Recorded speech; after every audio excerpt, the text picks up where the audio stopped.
नमस्कार, मी सुदीप घोलप आपलं सर्वांचं स्वागत करतो पालिका प्रशासनाच्या थेट गेट संवाद चर्चेमध्ये। आजचा जो मुद्दा आहे हा एक ज्वलंत मुद्दा सध्या नवी मुंबईमध्ये आहे की नवी मुंबईमधील गावठाण म्हणजे मूळ गावठाण आणि गावठाणाच्या लगतच्या स्वभावताल जे काही गरजेपोटी बांधलेले बांधकाम आहे किंवा जी काही बांधकामं आहेत त्याचं सिटी सर्वेक्षण करण्याचा जिल्हा अधिकारी कार्यालय आणि सिडको कार्यालयाच्या माध्यमातून एका खाजगी कंपनीला कंत्राट देण्यात आले आहे। मागच्या आठवड्यामध्ये समथिंग गुरुवार ते शुक्रवारी स्थानिक आमदार जे आहेत बेलापूरच्या मंदाताई म्हात्रे यांच्या अध्यक्षतेखाली किंवा यांच्या पुढाकाराने ते सर्वेक्षणाचा शुभारंभही झाला। परंतु म्हणजे बेलापूर गावामध्ये तो शुभारंभ झाला, मात्र बेलापूरच्या बहुतांश ग्रामस्थांनी त्या सर्वेक्षणाला विरोध केलेला आहे। त्यांना अनेक शंका आहेत की ह्या सर्वेक्षणामधून नक्की त्यांना काय प्राप्त होणार आहे, म्हणजे काही फायदा होणार आहे का किंवा काही तोटा होणार आहे। तर याच्याविषयी सर्वांमध्ये संभ्रम आहे। राजकीय नेत्यांनी सांगितलं त्यांच्या परीने की ग्रामस्थांना फायदाच होणार आहे, परंतु ग्रामस्थ ते मानण्यास तयार नाही आहे। मात्र या सर्वांमध्ये आम्ही एक त्रयस्थ व्यक्तीला याविषयी विचारण्याचा प्रयत्न करतो आहे आणि ते त्रयस्थ व्यक्ती आहे राजीव मिश्राजी। ज्यांनी ह्या अनधिकृत बांधकाम किंवा सरकारचे धोरण जे आहे ते चुकीचं ठरवलेलं आहे याच्या बाबतीमध्ये, आणि ते कसं न्यायालयीन प्रक्रियेमध्ये किंवा न्याय कसा प्राप्त होईल ह्या ग्रामस्थांना म्हणा किंवा त्या अनधिकृत भूमाफियांना कसा म्हणजे त्यांच्यावर न्यायाचा बडगा त्यांच्यावर कशाप्रकारे गुन्हे दाखल होईल याची लढाई ते कोर्टामध्ये लढत आहेत। तर मिश्रा जी, आपलं स्वागत है। आप क्या बताना चाहोगे? आपने मीन्स इसके बारे में आपने पढ़ा रहेगा कि या सुना रहेगा कि इस तरीके का ऑर्डर निकला है सिडको से या जिलाधिकारी कार्यालय से कि इस तरह का सर्वेक्षण करने का, तो इसके बारे में आपने जो ऑर्डर पढ़ा, जो एक वायरल हुआ एक पेज जो शिदोरे करे कंपनी है उसको दिया गया है स्टेट गवर्नमेंट के पास से उस ऑफिस से, एक्चुअली उसका मतलब क्या बनता है? देखिए, सिटी सर्वे जो है ना, ये अगर जब तक डेवलपमेंट हुआ नहीं था, जिस वक्त एक्विजिशन हुआ था उसी वक्त सिटी सर्वे हो जाना चाहिए था, क्योंकि तब सिटी सर्वे में ये मालूम हो जाता है कि कितने गांव में कितने मकान हैं, कितने लोग रहते हैं, ये सारी चीज़ें उस समय में कन्फर्म हो जाती और गांव की चौहद्दी भी निर्धारित हो जाती। लेकिन ये उस वक्त हुआ नहीं। आज 1970 से लैंड एक्विजिशन का प्रोसेस न्यू बॉम्बे में चालू है। 1976 तक आते आते पूरी तरह से लैंड एक्विजिशन प्रोसेस शुरू हो गया, उसका नोटिफिकेशन वगैरह सब निकल गया, और आज 2019 है, मतलब आप करीब 42 साल 40 साल के बाद आप सिटी सर्वे करने निकले हैं। तो आज के समय में सिटी सर्वे करने का कोई मतलब हमको समझ में नहीं आता कि किस पर्पज़ से आप निकले हैं। या तो जब आप सिटी सर्वे में क्या पाएंगे, आपको क्या पता चलेगा क्या कि मूल गौठन कौन सा है? आज 40 साल बाद 42 साल बाद आप पता करने जाएंगे, आज उसके अगल बगल इतने सारे मकान बन गए हैं, इतने सारे चौल बन गए हैं, जो प्रॉपर्टी बन गई है, उसको आप कैसे जोड़ पाएंगे सिटी सर्वे में? तो हमको ऐसा लगता है कि ये जो सिटी सर्वे किया जा रहा है, ये जो हाई कोर्ट ने ऑर्डर किया है कि हर जो एजेंसी है, चाहे वो MIDC हो, चाहे वो सिडको हो या फिर NMMC हो, जो मेरे PIL में जो जनहित याचिका में हाईकोर्ट ने ऑर्डर किया है कि आपको 1 साल के अंदर अपने अपने एरिया में ये सर्वे कंप्लीट करके देना है कि भाई कितने इल्लीगल कंस्ट्रक्शन आपके एरिया में है और कितनी ज़मीन पर, सरकारी ज़मीनों पर अतिक्रमण है। ये पूरा रिपोर्ट हाई कोर्ट को देना है। मुझे ऐसा लगता है कि ये सिटी सर्वे उसी का एक हिस्सा है जिसमें ये लोग ये पता लगाने की कोशिश करेंगे कि कहाँ कहाँ इल्लीगल कंस्ट्रक्शन है और इसके निर्माता कौन कौन है। और जैसा जिलाधिकारी का मैंने वो लेटर पढ़ा, जो लेटर निकला है, वो लेटर में भी बिल्कुल स्पष्ट है कि जिलाधिकारी ये बोलते हैं कि भाई ये चीज़ पता करना है कि कौन सा कंस्ट्रक्शन कहाँ पर बना है, किसकी ज़मीन पर बना है, उसका निर्माता कौन है, उसका एरिया कितना है, ये सब उनको सर्वे में दिखाना है। तो इसके मुझे ऐसा लगता है कि ये एक पार्ट ये भी है ये सिटी सर्वे का। भले ही उसको लोग अब उसको दूसरे तरीके से जोड़ के बता रहे हैं कि नहीं, इसको रेगुलराइज कर दिया जाएगा, इसके लिए ये किया जाना ज़रूरी है। ये भी लोग बोल रहे हैं कुछ लोग कि नहीं, रेगुलराइजेशन के लिए सिटी सर्वे किया जाना ज़रूरी है, ऐसा भी लोग बोल रहे हैं। लेकिन मुझे थोड़ा रेगुलराइजेशन का मुद्दा कम दिखाई देता है, क्योंकि हाईकोर्ट ने बिल्कुल स्पष्ट कर दिया है। स्टेट गवर्नमेंट ने एक्ट बनाया था, एक्ट को सेट असाइड करते हुए हाईकोर्ट ने बहुत क्लियर कह दिया है कि किसी भी सरकारी ज़मीन पर किए गए अतिक्रमण को रेगुलराइज नहीं किया जा सकता है और किसी कीमत पे नहीं किया जा सकता है। इवन कंपाउंडेबल स्ट्रक्चर मानते हुए भी नहीं किया जा सकता है। ये बहुत क्लियर हाई कोर्ट का आदेश है। तो इस सिटी सर्वे से नतीजा क्या निकलने वाला है, अगर कोई ये कह रहा है कि ये रेगुलराइजेशन में फ़ायदा करेगा, तो मुझे नहीं लगता कि इससे रेगुलराइजेशन में कोई फ़ायदा होगा। हाँ, ये जरूर होगा कि गवर्नमेंट के पास ये आंकड़ा उपलब्ध हो जाएगा कि कितनी ज़मीनों पर उसका अतिक्रमण है, कौन कौन लोग हैं जिन्होंने अतिक्रमण किया है और कितने स्क्वायर फीट में किया है। तो मिश्रा जी, मैं जानना चाहूँगा और प्रेक्षक भी जानना चाहेंगे कि इसमें नुकसान, अगर ये सिटी सर्वे होता है और सिटी सर्वे होने के बाद अगर सिडको के पास या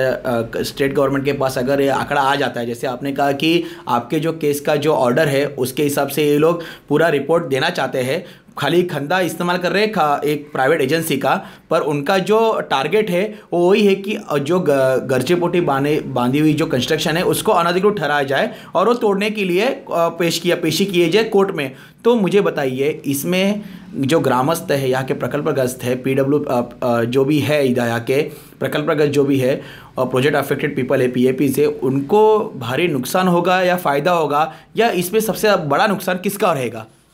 देखो, मैं नुकसान और फ़ायदे की बात मैं इसलिए नहीं करूँगा कि अगर किसी ने इल्लीगल कोई काम किया है तो मैं ये मान के चलता हूँ कि उसने लॉ वायलेट किया है, तो उसके फ़ायदे नुकसान पर मैं जाऊँगा नहीं। लेकिन मैं इतना ज़रूर आपको बताऊँगा कि ये जो सर्वे हो जाएगा, सर्वे हो जाने से एक चीज़ बहुत स्पष्ट हो जाएगी, जो अभी सिडको के पास आंकड़ा ही नहीं है कि उसका कितना ज़मीन इंक्रोच कर लिया गया है, कितने ज़मीन पर इल्लीगल कंस्ट्रक्शन बन गए हैं, कौन कौन लोग हैं जो इल्लीगल कंस्ट्रक्शन में बहुत प्रभावी तरीके से काम कर रहे हैं और जिनका माफिया राज चल रहा है इस क्षेत्र में, ये सब अभी मालूम नहीं है। अगर सिटी सर्वे हो जाएगा तो ये सब चीज़ें बहुत क्लियर हो जाएंगी कि कौन व्यक्ति है जो 2-2, 3-3 बिल्डिंग बनाया है या 4 बिल्डिंग बनाया है, कौन व्यक्ति है जिसने एक छोटा सा घर बनाया है, ये सब भी मालूम चलेगा। तो उसका एक बहुत बड़ा इम्पैक्ट जो है निश्चित तौर पर फ्यूचर में आने वाला है और वो दिख करके आएगा कि किन लोगों को आप भूमाफिया कह सकते हैं और किन लोगों को आप रियल माने में गरजेपोटी कह सकते हैं। तो ये चीज़ बहुत क्लियर हो पाएगी सिटी सर्वे के द्वारा ही, क्योंकि गरजेपोटी का मतलब है कि ज़रूरत के अनुसार हम मकान बनाए हैं, हमको गरज थी तब हमने बनाया है। तो गरज थी तो गरज में 5000 स्क्वायर फीट का मकान बनाना ये गरज की बात नहीं होती है,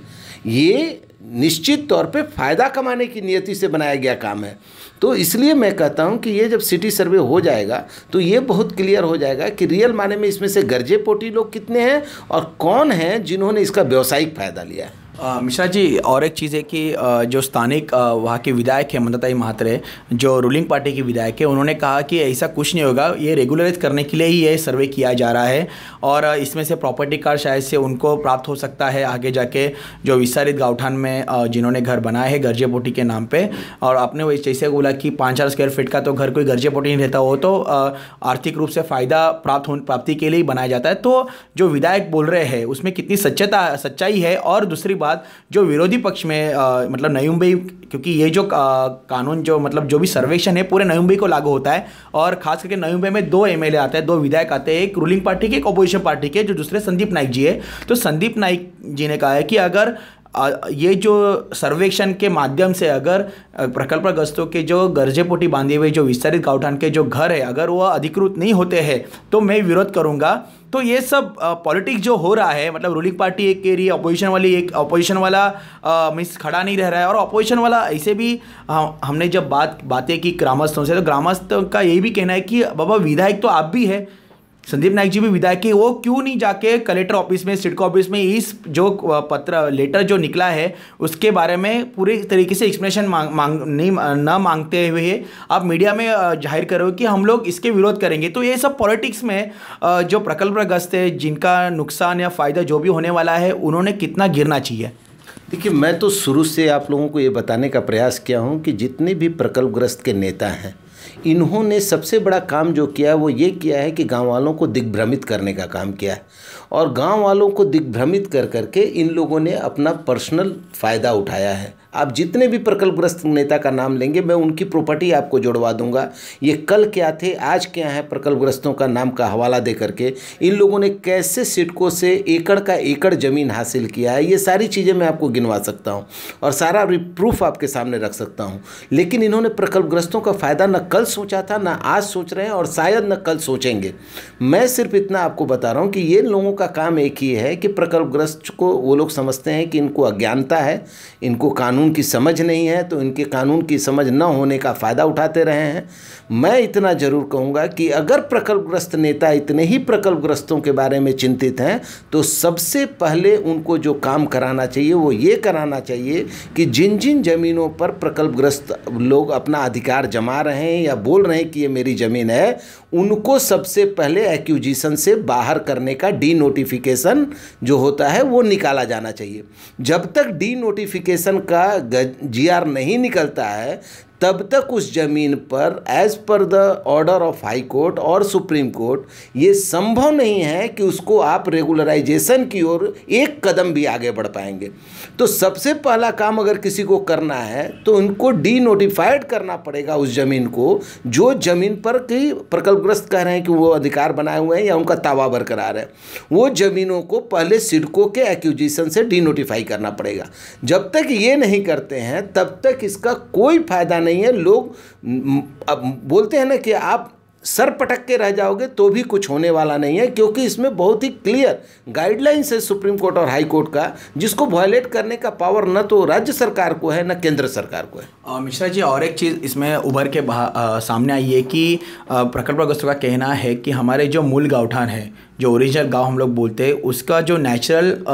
जो विस्तार होना था हर 10 साल में 200 मीटर गांव के पूरे रेडियस में, मतलब चारों तरफ से, वो होने के लिए सिडको ने कोई जगह छोड़ी नहीं है। तो हम लोग क्यों ना हमारा जो हम 40 साल के हिसाब से 800 मीटर की हम लोग जगह विस्तारित गाँवठान की हद निश्चित करके उसमें आप सर्वेक्षण कीजिए। तो इसके मामले में आपका क्या कहना है कि वो सही है या गलत है? वो जो उनकी मांग करे कि